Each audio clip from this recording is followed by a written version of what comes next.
So we are here for women's soccer and women's volleyball whip around, part 7.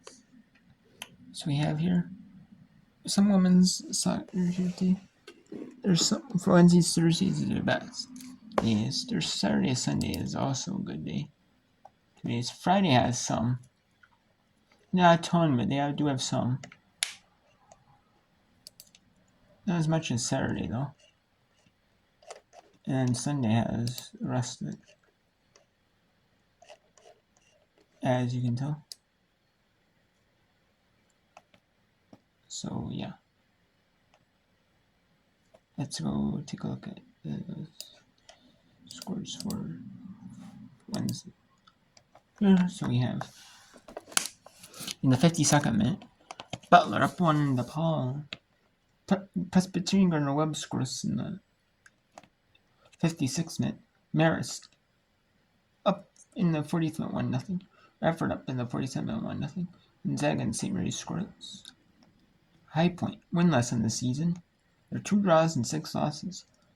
Down 2 to South Cranston. Providence and St. John's in the 50th minute scores. Xavier, number 24 Xavier and UConn scores in the 50th minute. And then earlier we had Crane defeat Villanova 1-0. Jacksonville 6-0 on South Carolina State. Notre Dame 4-3 on North Carolina. Pepperdine 6-0 on Oregon State. And that was mainly second half though. St. Peter's Raiders scores in Georgetown 3-1 over Seton Hall, number 2 in Georgetown. In women's volleyball, Nebraska looks like they're easily sweep Michigan. They're up 29 in third set. It's 25-22, 25-10, 29 in the third set. We have Baylor, number 2 Baylor and Texas Tech. In set 3, 7-3 Baylor leads set 3. Number 3 Kentucky, 6-3 on South Carolina. In third set on SC Network. On ESPN 2, number 13 Texas A&M. Down 2 to number 21 Missouri in third set, 9-7. Texas A&M leads 2 sets to 0. In Southeast Missouri State at the break. They just finished the break. Commercial break. They're up 16-10 on UT Martin third set in the Ohio Conference play. In Big 12 play, TCU, number 9 TCU, fought hard against a tough Houston team, 25-23. Houston leads set 2, 13-10. In the Southland, City of Austin leads Texas A&M Corpus Christi in set 2, 22-20. Texas A&M Corpus Christi the opposite. Number 5 Pittsburgh and number 11 SMU. 15-11 number 5 Pittsburgh or number 11 SMU. Number 15-12. Both 8-2 in ACC. In the Big Sky, Weber State 17-13 North in the first set. Indiana and Northwestern at 9 Eastern Pittsburgh. And that's Big Ten play. Vanderbilt's first year as a women's volleyball school at 9 Eastern. And then, which I'm surprised there's just like 17 schools that don't have women's volleyball in Division 1. That are Division 1's members. Which I'm surprised by. And then Montana State. In Eastern Washington. That's at 6 Pacific. And then earlier we had Xavier go to 12-1 with a sweep over Butler. UCF goes to double-digit wins, 10-3 with a 3-set win over Cincy. Elon gets a win over North Carolina Central. South Florida 3 sets 1-1 over South Florida. Florida Atlantic, excuse me. South Florida 3 sets over Florida. South Florida took set 1, and then South Florida took the other 3 sets. Barry Dickinson takes set 1, 2, and 4. And NJT takes set 3 and a 3-1 victory. Number 22 Tennessee is with a sweep over Georgia. 3-1. So let's go to Baylor Texas Tech in set 3. And set 3 over the Southeast Missouri State. UT Martin, that's third set. Then we'll go to DePaul. We'll go to DePaul and Butler. Is there any ranked teams? Yeah, number 24 is Xavier and UConn. We'll go to that. We'll go to Presbyterian Gardner-Webb. That's in the 60th minute. 56th minute we got DePaul Butler. Or we can go to Providence St. John's. It's 1-0. One all tied. Oh, trigger web. And then it says there you can probably see John.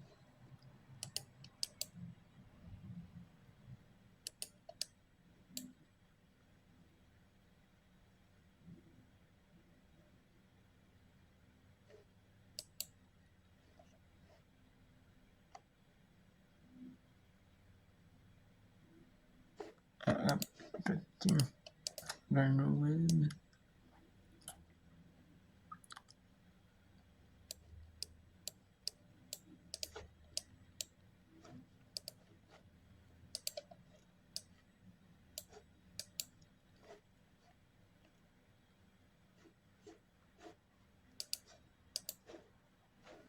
Tough to.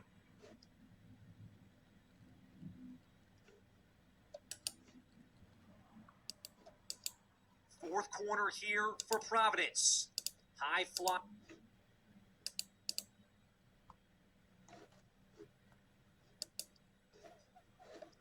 In.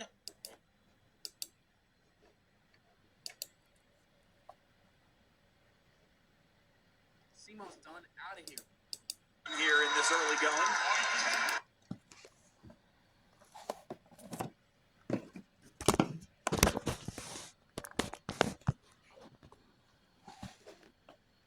Alright, so yes, recent victories are 3-set matches here.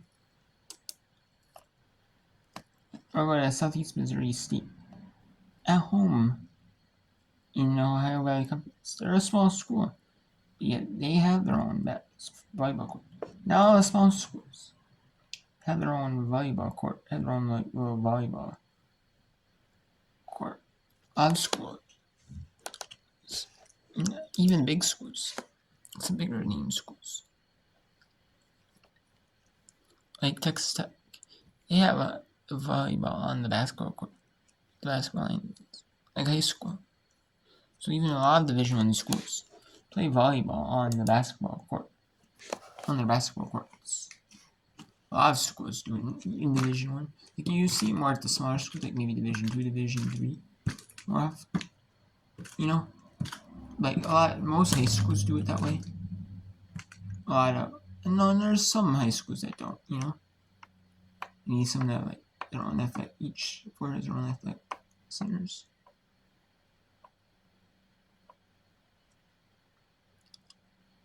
You know, a lot of them do that.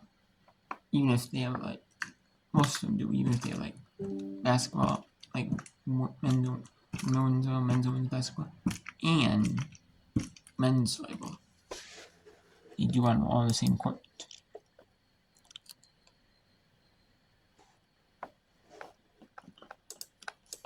A dive there from Megan Holder, nonetheless, and UT Martin.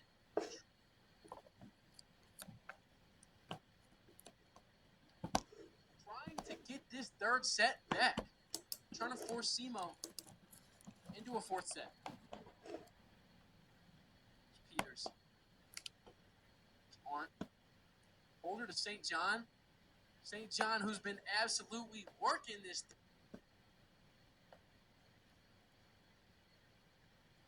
Ava Peters to serve once again.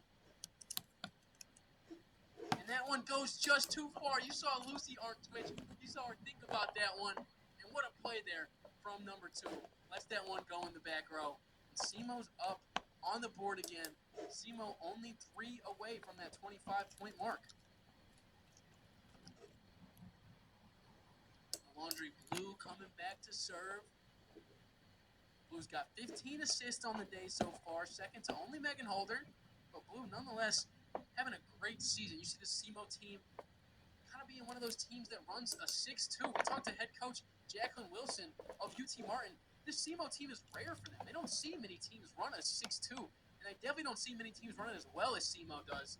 So a very interesting matchup for UT Martin coming to this game, playing a new kind of Simo, a newly built Simo roster. And Marin Johnson gets the kill on that one. 23-16, Simo's way.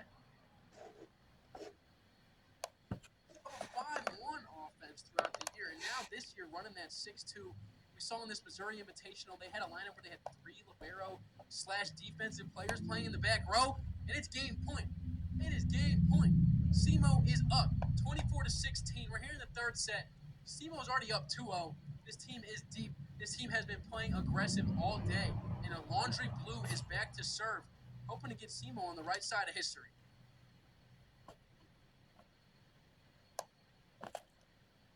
Peters sets it up for Surratt, but that one's going to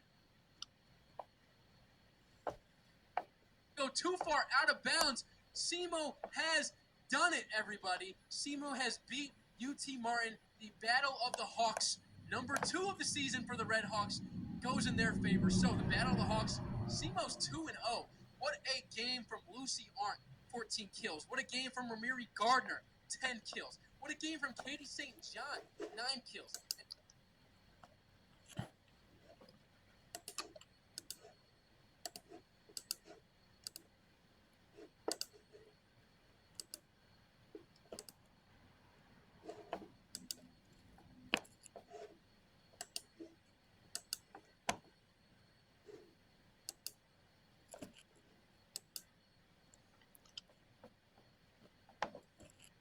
Let's go to Presbyterian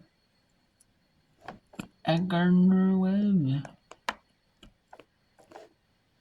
Here, this is in the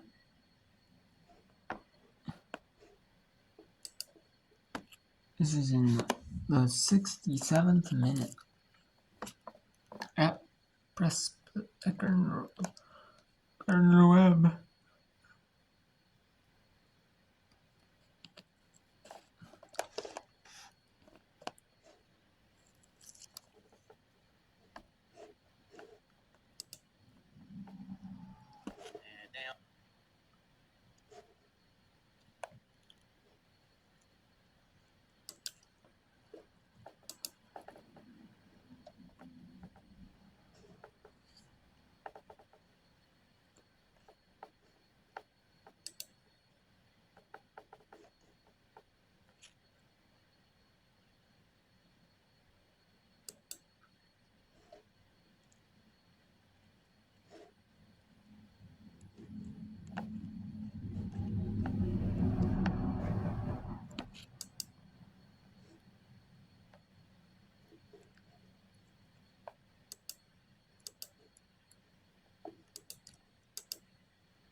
We're getting ever closer to that territory where it feels like the next goal is going to be the one that wins the match.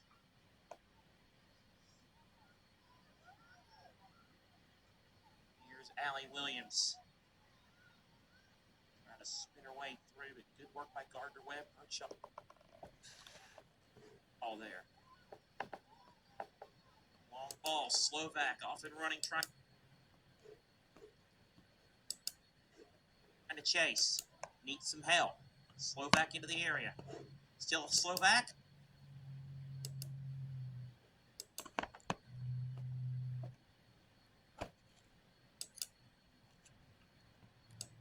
UConn goes from the frying pan to the fire, traveling down to Georgetown for a 5 o'clock tilt on Saturday. Yeah, this is theoretically the hardest part of the schedule for UConn. You jump right into it with back-to-back. That's a little bit beyond the outstretched leg of Regan Dancer. Georgetown a winner tonight, 3-1 over Seton Hall. That game has gone full time.